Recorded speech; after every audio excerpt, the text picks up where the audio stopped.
శ్రీమాత్రే నమః. ఓం నమ శివాయ. కార్తీక పురాణము నిత్య పారాయణంలో భాగంగా 21వ రోజు పారాయణ.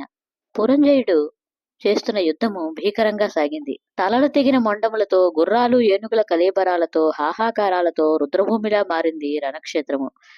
కాంబోజీరాజు ధనుర్బాణాలతో పురంజయునిపై దూసుకువచ్చాడు. శరపరంపరను కురిపించాడు. పురంజయుడు వేసిన బాణాలను ఒడిసిపట్టి అతని మీదకే ప్రయోగించాడు. పురంజయుని శరీరాన్ని నొప్పించాడు. విజయావకాశాలు మృగ్యమైపోయి పురంజయుడు సంధ్యా సమయమున కోటలోనికి పారిపోయాడు.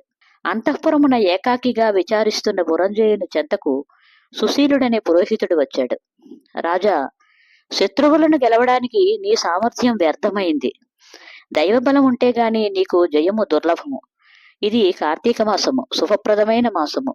రేపు కృత్తికా నక్షత్రంతో కూడుకున్న కార్తీక పౌర్ణమి.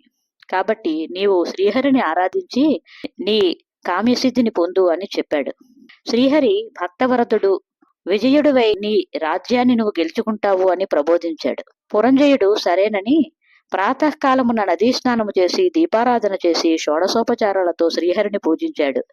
వేద విధులైన విప్రులకు దానధర్మాలు చేసి అంతఃపురానికి బయలుదేరాడు.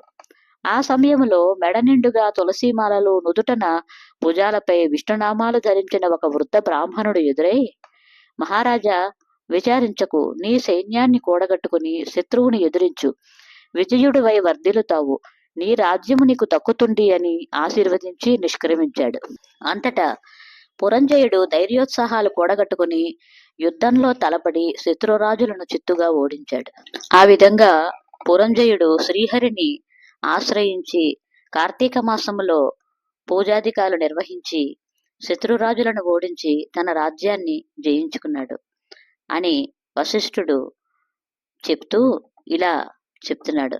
జనక మహారాజా, శ్రీహరి కరుణా కటాక్ష గొప్పతనము ఎంత అంటే, తండ్రి ఇచ్చిన విషాన్ని అమృతంగా మార్చి ప్రహ్లాదుణ్ణి బ్రోచాడు. ధ్రువుడు చిరంజీవిగా అత్యున్నత స్థానాన్ని పొందాడు. ఈ కార్తీక స్నానము, దీపారాధన, స్వామి అర్చన ఏ జాతి వారినైనా పుణ్యాన్ని ప్రసాదిస్తుంది. భక్తవత్సలుడైన శ్రీహరి కృపా కటాక్షాలకు పాత్రులై వశిష్ఠ, వ్యాస, అంబరీష, సౌనకాది మహామునులు తరించారు.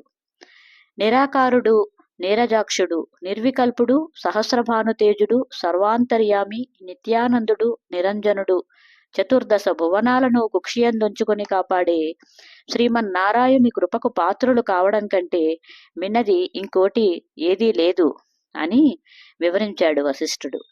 కార్తీక మాసము 21వ రోజు పారాయణ సమాప్తము.